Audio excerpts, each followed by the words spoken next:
has taken off, so I think we're good here. Excellent. That's good news. So, you want to talk a little bit about teams, did you? Yeah, I think it's a great topic because every time we bring somebody in to meet with us, especially brand new agents, brand new licensees, um, part of the groups that are out there trying to get brand new licensees to join them are, of course, teams, not just brokerages, but actual team leaders that are doing the same thing, basically attempting to run a brokerage within a brokerage. Right. And of course, there has to be a carrot in order to bring people in. Hmm. And I've noticed that the typical carrot that teams use is the idea that they're going to give them leads. So, Yes. yeah. Um, but before we get to that, I just kind of wanted to say that people use teams very loosely because I don't know, there are many different kinds of teams. Oh yeah, Yeah, I mean, no doubt. yeah, really, if we just talk about a married couple who are doing Hmm. real estate together, that's a team in a Hmm. sense, and that's actually separate in my mind from a Hmm. partnership where two people do not have a conjoined life or Right. maybe IRS number or whatever else. Uh, but they're similar in some ways. Yeah. Yeah, and I then mean, Carrie Lee always asked me, "Hey, I'd like to work with you." I was like, "I'd rather stay married." it and, is and difficult, and I here have we noticed. are. Yeah, It's a high fail rate that ends in divorce quite a bit in this industry. quite a bit, and Hmm. I would say that the successful married couple teams are few and far between. It seems easier than it actually is, and Yeah, it's usually successful if they take very different roles. You know, so correct. yeah. Yep. So there's that, but then there's also like the rainmaker team kind of idea where there's one person who people think that's the person they're dealing with, but they're really just there to get people to, either list or buy property with them, one or the other. Yeah, I Um, mean, a lot of times you're right. It's one of two things. It's a rainmaker, if you will, that does a lot of potentially a lot of lead generation from different sources, whether it's pay per click, different websites, paid leads, and they're fronting the money on that, hoping that the support system that they put in place, maybe a transaction coordinator, an assistant, and beyond that, they're hoping that buyers agents can convert those invested dollars into business. and then there are other models. I mean, there are a couple that I know that work pretty well, where it's kind of it's kind of a amalgamation of those two. So the idea of a rainmaker lead, but in this case, we're talking about the rainmaker being different people that have joined the team that are really not going to be doing the business. They really just have a sphere of influence, and they bring their sphere into the team, and then the team handles all the business. So that's a different model than having one person out front. Yeah. Yeah, most of the time, the team lead tends to be the one and potentially the only one on the team that does the listing side of it. Hmm. That's I usually see that fairly frequently, and everybody else is a buyer's agent. They may be some of those buyer's agents, depending upon how they've structured it.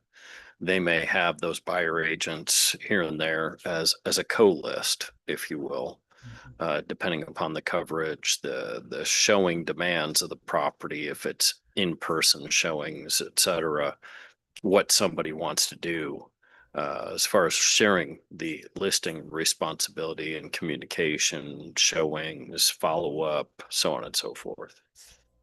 And then there's another model where they really do break down the whole transaction, and each little piece of the transaction is handled by somebody else. Um, from a buyer's agent perspective, that's one of the most difficult ones to deal with because you never know Unbelievable. who you're Yeah. talking to. Yeah. Yeah, I've had that in the past where they have a transaction coordinator team, Mhm. which I have found I haven't seen one that works well yet. Mm. It's like a unicorn. Because none of those transaction coordinators are consistent in their communication or their knowledge about the file, and they're constantly referring to notes.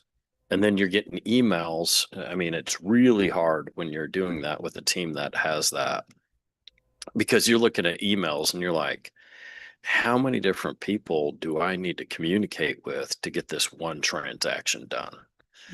And who does what? Like all of a sudden it becomes the buyer's agent responsibility to communicate with everybody in their orchestra team, to make sure that nothing is missed. And you get conflicting messages from the people too. You may have already sent stuff. This person's asking for the same thing. This person over here is asking for something they've had for 2 weeks. It's a bit of a disaster. Having said that, I will say that as with pretty much anything in human endeavors, there are really great teams, Hmm. and there are far more that are not so great. Correct. Mediocrity would be nice, but that kind of escapes the business quite a bit too. And I think so many people look at from the outside what they believe to be a successful team to be, Mhm. and they think, well, I can do that. Um, it's not that easy. It takes a lot of thought. It takes a lot of structure, and you have to put a lot of things in place in order for your processes to hold true, or you'll grow it to the point of it collapsing as people leave, and then you're going to have to start all over. And most agents, where they start building is with a buyer agent and or an assistant, and they don't even have anything in place for what the assistant is supposed to do, because they themselves haven't put their processes in place in order to put it in front of somebody and have it done. And if you don't have your own recipe to be followed, then what are they to follow? Mm. And then you're just leaving it to chance. And I think most agents, by large, you know, by and large, are not great managers of people, and many of them have never, not that it's a requirement to have a corporate level or professional level job, of course. But if you've never had that type of structure or had to follow certain things, um, you know, you don't know how to put that together because you've never seen it. And you do need a coach in that. You do need somebody that can help you to put those things together so that what you're delivering to clients is actually a favorable experience and a manageable process that has quality communication behind it. And, you know, even if you have experience making, fast food, if something like that, at least you know that there's a process. You go through training, you know the steps in order to, like, I was a Kentucky Fried Chicken guy. I know a lot of people are laughing right now. Yeah, I've bred more chickens than I can shake a stick at. It was back when it was good. Um, Now it makes me hungry. I didn't have lunch. Well, what I will But there say was a about Kentucky process, whether it Fried was Chicken, I guess. original recipe or extra crispy, they were totally different things. Yes, absolutely.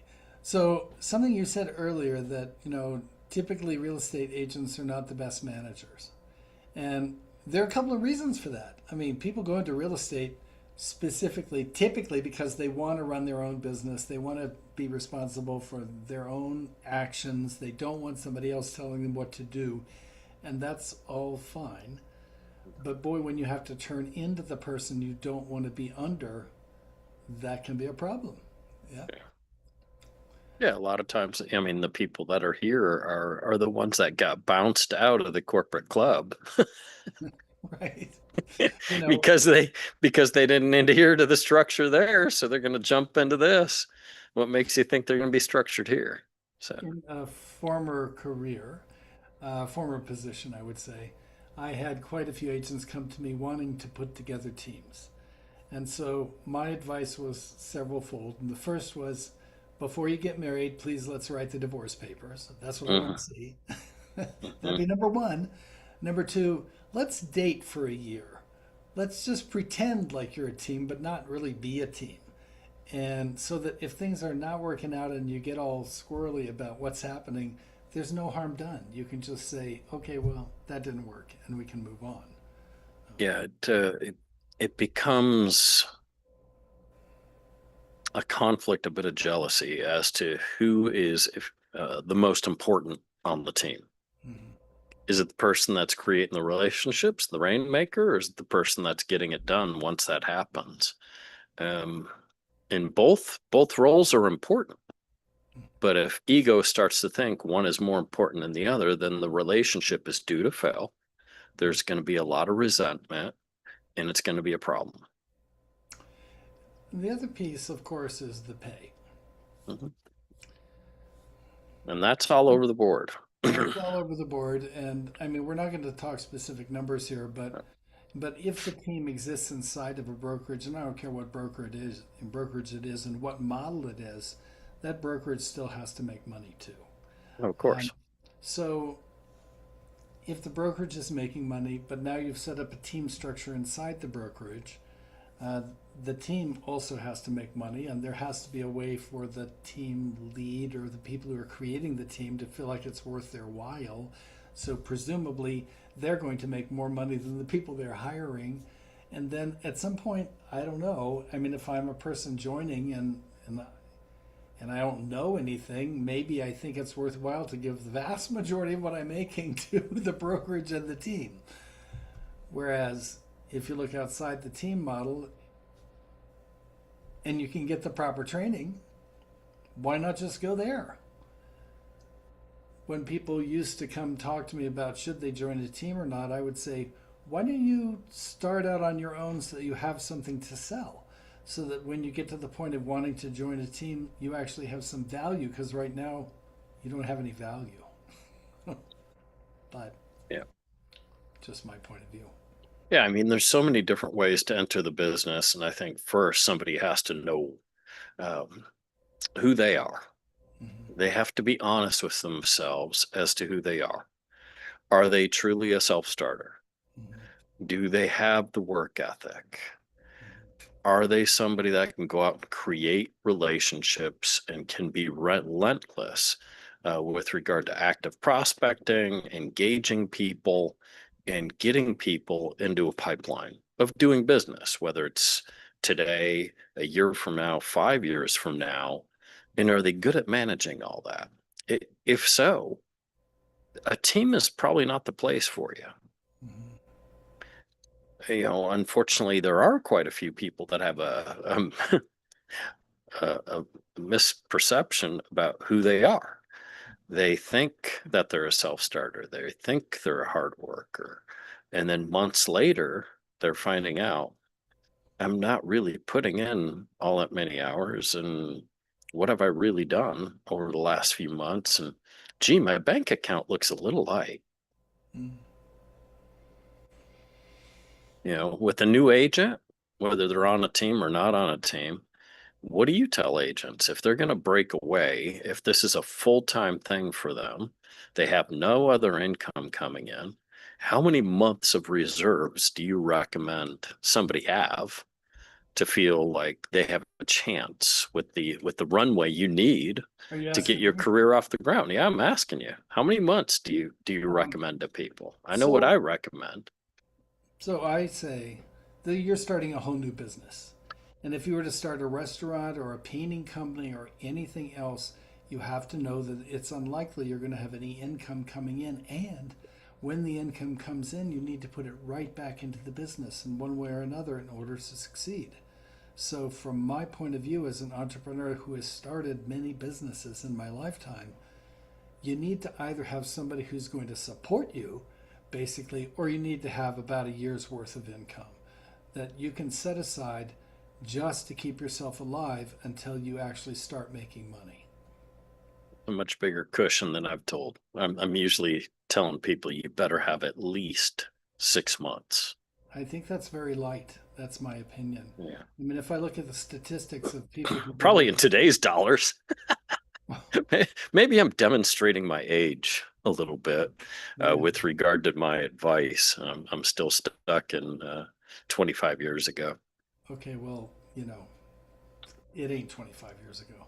You know, No, it's not. it's Rents are a little higher. rents are higher, food is higher, gas is higher, everything is higher. And so when people come in and talk to me and they say, I'm excited, I love houses, or I love people, that's great. But do you love working hard? And do you have enough wherewithal behind you to keep you going until, the magic happens? Because it ain't magic, it's something that you create. I think people are quite shocked when they find out just how many hours you need to put into this, just how much you're on, Mhm. kind of on call. You have to be responsive. You really should be answering your phone and responding to communication.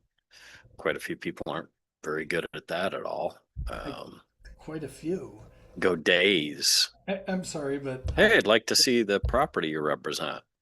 I call 5 agents that I want to talk to, and 4 of them have answering machines that say, um, tell us what your name is and what your business is, and then we'll decide whether or not to give you a call to let you through. And I think, who does that? I mean, if I'm a buyer or a seller and I get that message, I'm going to say, next. Mm, And then I go to the next one, the next one, the next one until I get somebody to answer the phone. yeah. Could you imagine calling a restaurant, calling a hotel, or any of that? And that's what you receive. Yeah. Hi, I'd like to. I'm sorry, but are you really a person who wants to Yeah. eat here? Because we're not sure yet. So leave your Hmm. name and number, and we'll call you back if we decide that you can have a reservation at our establishment. There is a restaurant here that actually does that in Phoenix. You can't get in the damn place. Well, okay, that's one thing. I mean, certainly once you Hmm. become successful in a business, you can set your limits. And in fact, a couple of the most successful agents I have known are very particular and say, I won't Yeah. work with this kind of client. I won't go outside my area. My wherever I want to work, I won't go below this price point or whatever they do. And nice work if you can get it, but that doesn't happen overnight. It happens after a better part of a lifetime's worth of work to get to a position where you are in demand in that way. So yeah. Yeah. I knew an agent at the beginning of my career that was charging people at listing appointments. They would charge them on the front end. Yeah, well, I also Because know he's like, people. hey, I'm not going in there to give you everything, all my knowledge. I already know my sales. I'm a market leader in the area. You could look at the scoreboard. I've done pretty dang well. I don't really need your business. You've called to meet with me. It's going to be X dollars. And if you don't use me, you don't use me. If you do, it's credited toward the compensation that I charge. But my time is valuable enough that I'm not just meeting with people to give you all my information. Well, I used to know a buyer's agent who, and this was in the slow time back in 2008 and 9, who basically said, I'm not going to drive you around the city without some money. So you want me to take you around and give you an introduction, $500 down, it'll be refundable to you should we close. Okay. There are some agents that get the money on the front end when they list the property. I've known one or two, and we won't mention the names. Mm-mm. Still trying to figure out how the heck they did that because good luck. Gift of gab. Mm-hmm. Talk about prepaying for performance. Wow. All right. Maybe that puts the fire under the under Mm-hmm. the agent to actually get the thing done.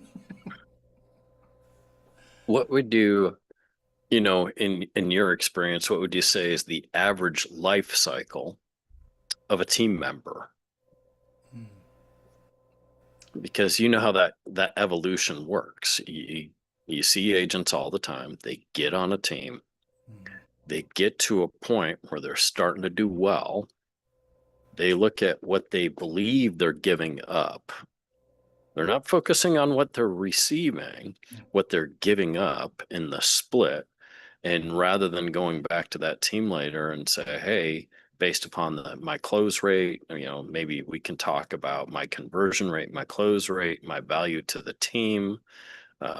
I'd like to renegotiate a split. Instead, they go somewhere else. They're going to start their own team. I've seen this. I've seen this happen. I can do this. I can sit where you're sitting. You're not exactly going out on appointments anymore and out there hustling like we are. And you're just sitting back taking, however much. So I would say it depends. If I look at partnership teams, if they make it through the first year, um, maybe a year and a half, then longevity is there. Mm.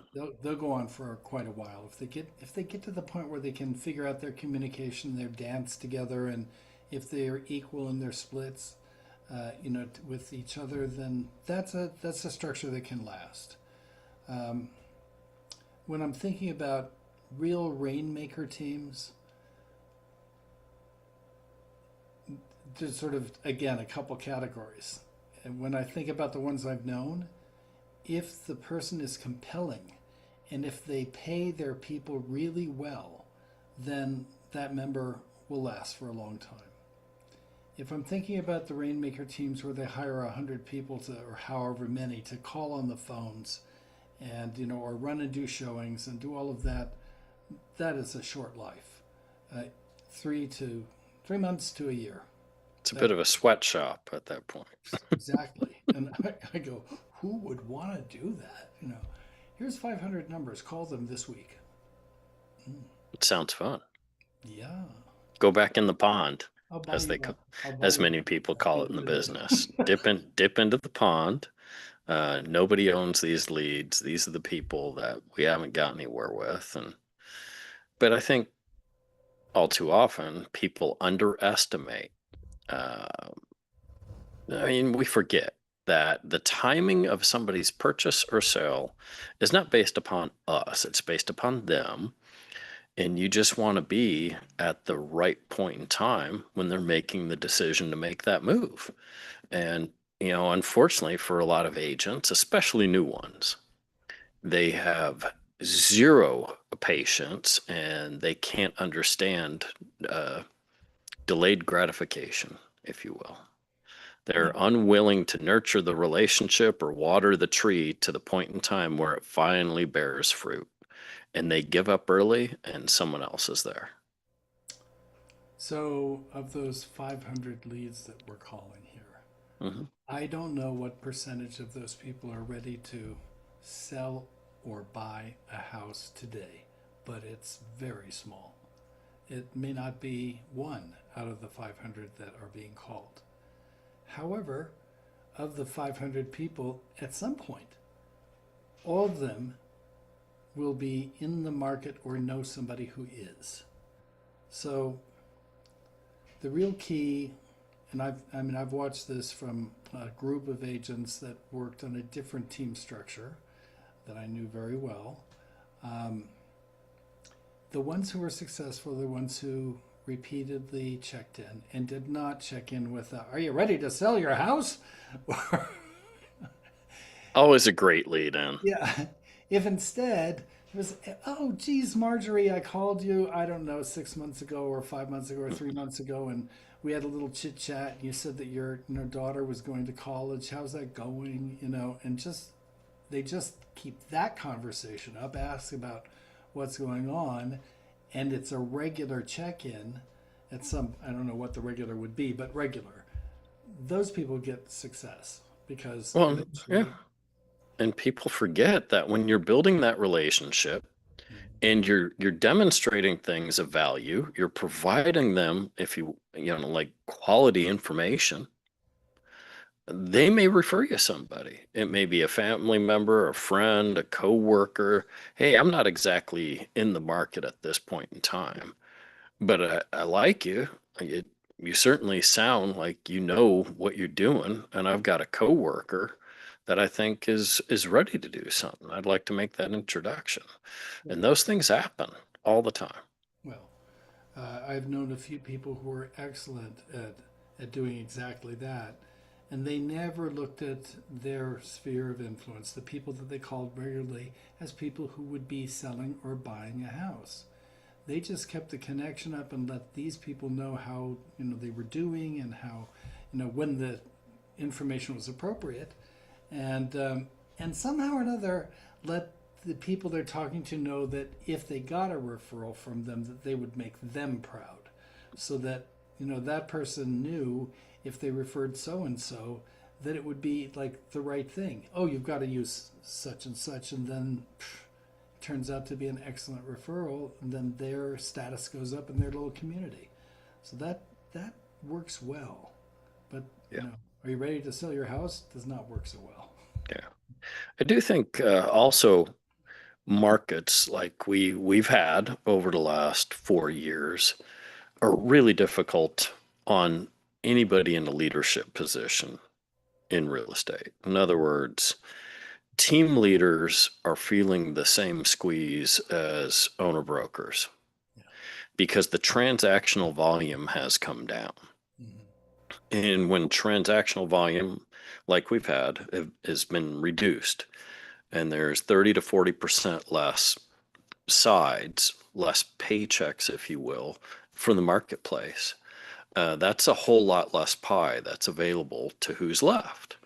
And that's not just in the broker community, but if you're doing paid leads, like we talked about earlier, pay per click, websites, maybe it's a portal that you're paying for a share of a zip code and you're hoping to get these contacts. Um, if you are at the same spend and the market contracts 30 to 40%, you have 30 to 40% less lead volume coming in. It's just a fact.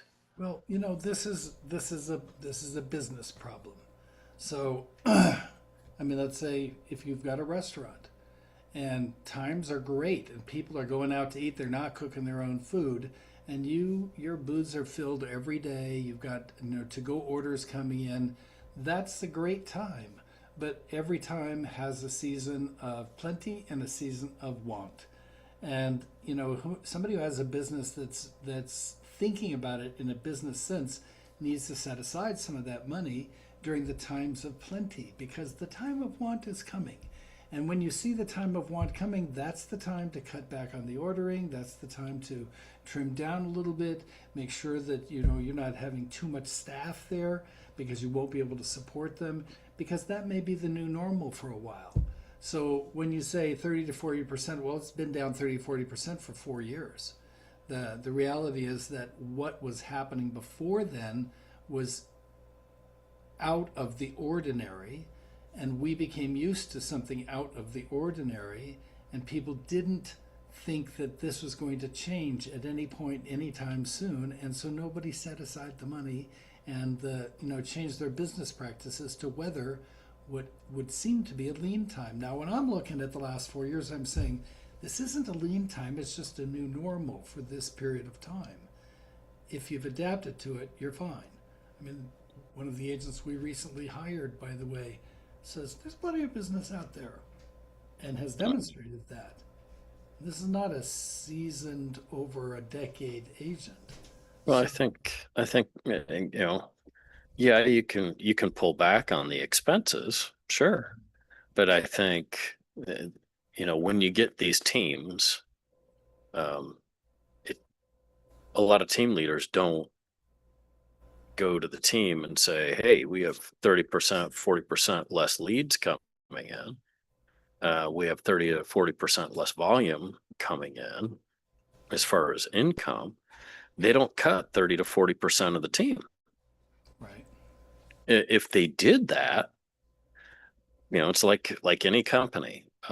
It's a layoff. Mm-hmm. So you either do that or you have to understand that you may have to spend Yeah. 30% more to increase your volume of leads to get back to the basis where you were at before. Correct. You got to hope and coach the conversion level and the professionalism of the skill level of the team to a point where hopefully they're closing more business than they were before with the extra spend. But that's on you to do a higher level of coaching and skill building. Yeah. Otherwise, something's got to get, something's going to break. Yeah, something's because something's got to give. you can't expect people to live on nothing. That's correct. I mean, And I once think, you're an independent contractor on your own, it's up to you to figure out how to weather that, lean time. But when you've got a team, I think you're kind of responsible for your team members. well, yeah, and then emotion comes into it, just like it does everything else. So if you have a team and you're not crystal clear with your transparency and your numbers and people's close rates and everything else, there's going to be a point in time where people are going to call you out for playing favorites and the good leads are going over here and I'm not getting this, and because you're not being transparent about lead flow, conversion rates, and skills. And yes, the highest performers need to be fed, but they justify that.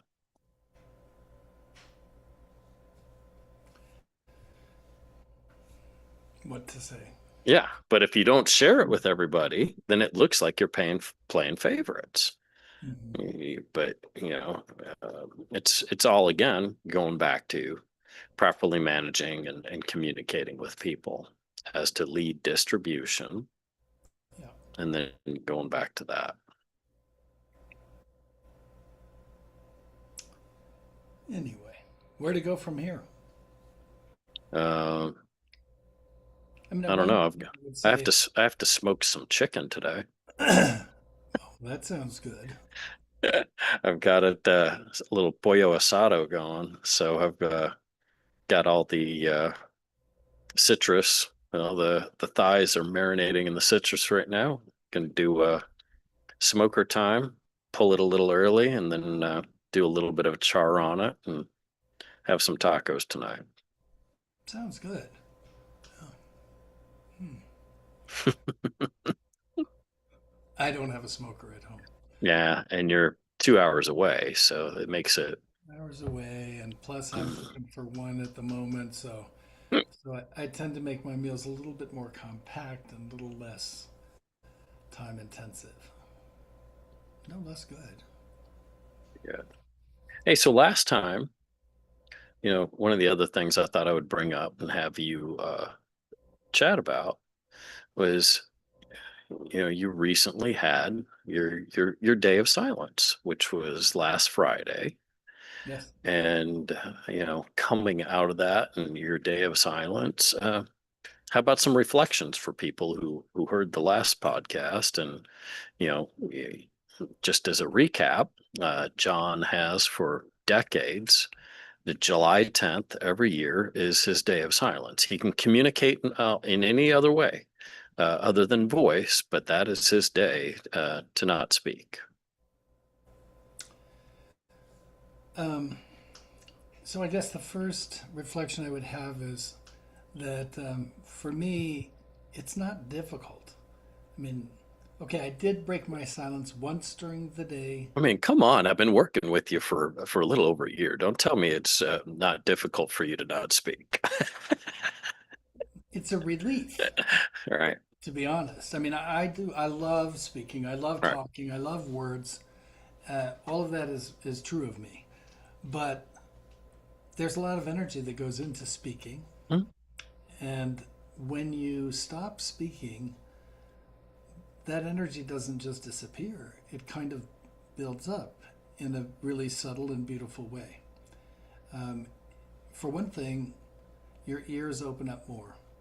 So you notice more than you would notice otherwise. You notice the sound of the birds, you notice the sound of the machines around you, and the cars driving by, and all of that, which is not an annoyance, it's just a fact, just a part of it. The wind blowing through. So that gets heightened to some extent.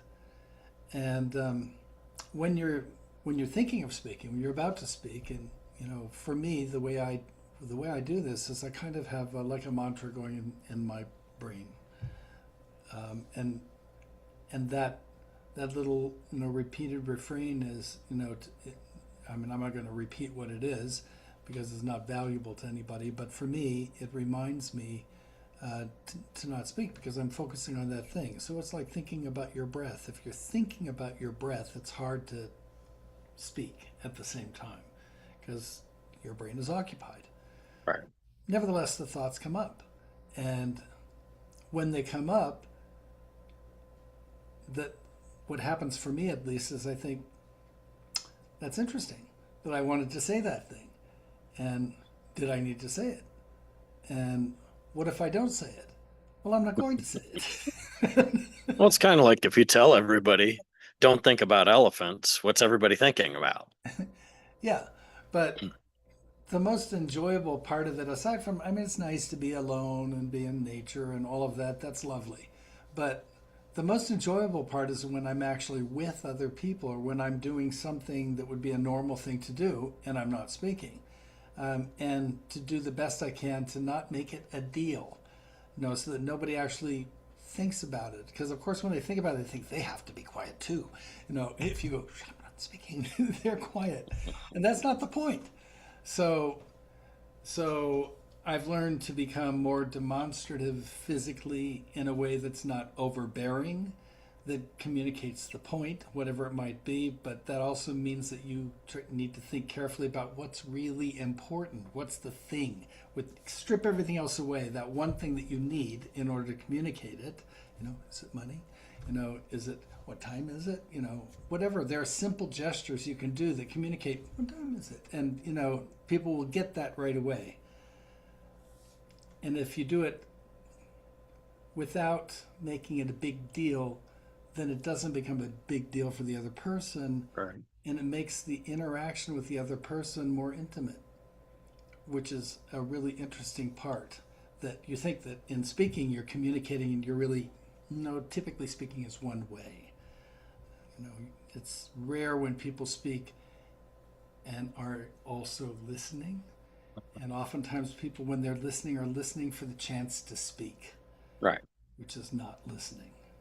It is something quite different. So when Yep. you physically decided I am not going to speak, you stop listening to speak. Instead, you're listening to hear what's really going on in the other person when you're with somebody else. And the immediacy of intimacy with that other person is raised. So that's a great thing about it. The other thing that's kind of fun is for days afterwards, uh, when I'm ready to speak, that's not happening right now, but for days afterwards, I think, do I need to say that? What? Why would I say that? How can I be more economical? Hmm. I think one of the most iconic, talking about this and people's innate desire to speak, I think one of the most iconic things Hollywood did in regard to people's desire to speak was in Castaway with Tom Hanks. Mm-hmm. And the desire to speak and communicate was so deep that he started speaking with Wilson, Mm-hmm. the volleyball, and formed a relationship talking to an inanimate object, which I thought was pretty profound for a multitude of reasons, to the point where it became emotional when he lost Wilson. So it's interesting how we work Do you know who as human Reinhold beings. Messner is? I don't, but you're gonna tell me. I am going to tell you. He I was the first person to climb the top 21 peaks in elevation, as I Okay. recall. He also was the first person to climb Mount Everest solo without oxygen. What was the name? Reinhold Messner. Hmm. Okay. He wrote a book about it, which I read when I lived in India. Okay. And the reason this comes to mind is that on his way up, because of anoxia, he began forgetting what he was doing and why he was doing it. And so he'd take a step and go, "What am I doing?" And talk to his ice axe. Why? What are we doing here? And the axe would say, "You're climbing the mountain. Take another step." Mm-mm. Keep going. I'm paraphrasing, but it's a wonderful image for people who are trying to achieve a goal. That you set that goal, it's really easy in the world to forget what the goal is and to just, get distracted by all of the things in the world that distract you by your pain or by your lack or by your, fear or by other people and what they have to say or do. So if you can figure out a way, maybe it's an ice axe, I don't know, but whatever the way is to help yourself remember to take that one more step, then it's more likely to achieve the goal that you're looking for. I think sometimes every real estate agent would love to have a nice ice axe in a transaction. Yes, although that would be used for some other purpose than climbing up the mountain, I suspect. You gotta love it. Well, hey, thank you for all your time today. It's great to see you, It's always great to see you, Lloyd. and thanks for everybody for joining us today. We'll see you here next time at Territorial Minds. I'm Lloyd Fox.